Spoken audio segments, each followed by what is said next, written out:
fost odată ca niciodată. A fost o femeie care mult cu multul ar fi dat să aibă și ea un copil. Dar mult se rugase la Dumnezeu și multe făcuse în zadar. Într-un an, ducându-se la biserică în noaptea Sfintelor Paști, pe o cărare lăturalnică, ia că iese înainte o femeie bătrână care îi dădu noapte bună, oprind-o în loc și îi zise: Femeie, mare ți-e dorul de copii, dar nu ți-e scris să ai. Iar dacă te-o răbda inima să ai bunul care să-ți moară când o împlini 16 ani, apoi te pot eu ajuta. De atât mi-e puterea. Mai mare nu mi-e. Ce-o îndura când o muri? Nu știu. Dar măcar să știu că înnebunesc, că mor să văd și eu ce e cu copilul ăi 16 ani, să-l iubesc și să-l alind. Și pe urmă, o fi ce-o fi, ar fi răspuns femeia. Și-a pierit bătrâna ca năluca. Iar femeia, înaintând spre biserică, a văzut o scânteie. Și cum a văzut-o, cum a rămas însărcinată și peste 9 luni a născut o fată care a crescut, s-a făcut frumoasă de s-ar fi mirat o lume, cică, că îi se dusese vestea peste mări și țări. Dar în ziua când a împlinit 16 ani, a închis ochii în pace, ca și cum ar fi adormit, și cu ei închiși a rămas, că nu i-a mai deschis. Țipetele, plânsetele și vaietele bietii măsii ar fi înduioșat tot satul și pe drumeții trecători care o auzeau. Dar așa e scris, așa e și s-a isprăvit. A îngropat-o biata măsa într-o poiană dintr-o pădure, să fie în mijlocul florilor și floricelelor, că nu mai putea după ele când trăia. Și după aia n-a mai trecut mult și de jale multă s-a tot uscat așa pe picioare până a murit și ea. A trecut după ce a murit multă vreme la mijloc, că pământul de-l făcuseră groparii mușuroi pe mormântul fetei în pădure scăzuse, se făcuse otova cu ălălalt și iarba amestecată cu flori crescuse peste el de nu s-a mai fost cunoscut unde era. Ca și crucea de lemn de-o avusese la cap, se tot plecase până căzuse și se făcuse una cu pământul, putrezind, iar oamenii, ca omul, uitaseră de tot de ea. Și după ce a trecut atâta vreme, ia că i-a venit pofta feciorului împăratului ținutului ăluia să-și facă un palat într-o pădure și fiind pădurea unde era îngropată fata a mai frumoasă dintre toate, pe ea a ales-o. Iar în ea, locul mai frumos era taman poiana unde putrezise biata fată a ălii femei de pomeniră. Dacă i-a plăcut locul, și-a durat palatul. Și, vezi dumneata, cum s-a potrivit, a căzut cuhnia pe locul unde fusese mormântul. Acum fata, cică, cum fusese ea ursită, nu era moartă ca toți morții. Și când erau bucatele împăratului pe foc, numai gata să le dea la masă, se desfăcea binișor dușumeaua din cuhnie, cum ieșea bucătarul de pe undeva și ieșea ea, mai frumoasă de cum fusese când trăia, și lua pumn de sare și arunca bucate de le făcea potroacă și iar pierea pe unde venise. Pe mulți bucătari îi dăduse împăratul afară din pricină că nu mai putea mânca nimic de sărat, dar degeaba, că oricare venea, bucatele tot sărate le dădea la masă, până odată, mirosind împăratul că trebuie să fie ceva la mijloc, se hotărâ să vază el ce și cum. S-a pus de-a gătit el singur bucate într-o zi și cam pe seară, că pe seară îi spuseseră bucătarii că se sărau bucatele, cam pe seară se aruncă pe un pat, făcându-se a dormi, dar cu ochii gata să vadă ce-o fi. Așa a văzut cum se desface dușumeaua, cum ieșea frumusețea de fată și cum lua dintr-un dulap pum de sare și arunca în bucate.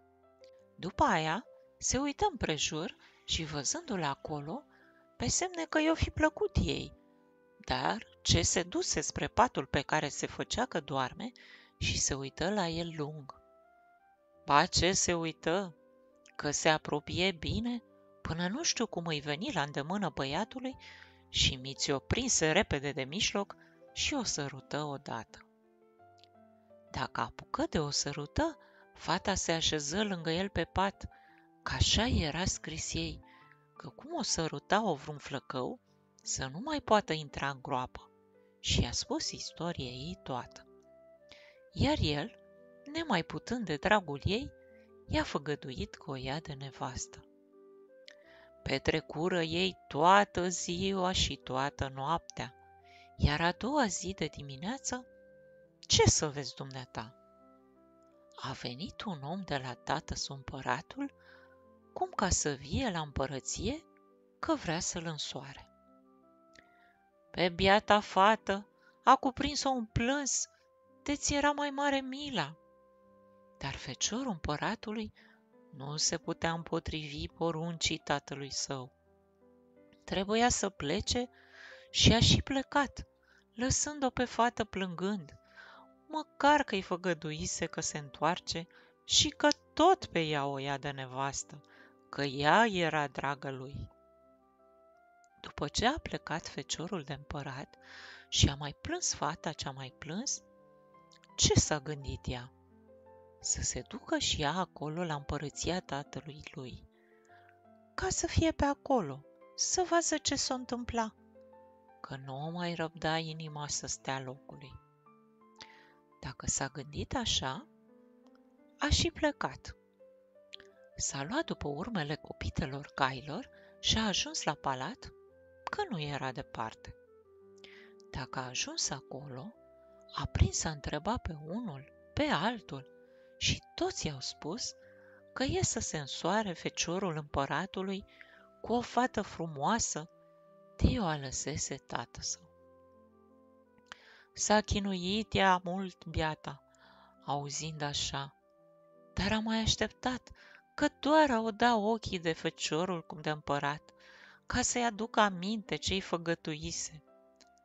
N-a putut da de el nici cu un preț. Și a doua zi, umblând ea pe dinaintea palatului, ea ca vreo doi slujitori și o femeie mai trecută vorbeau așa.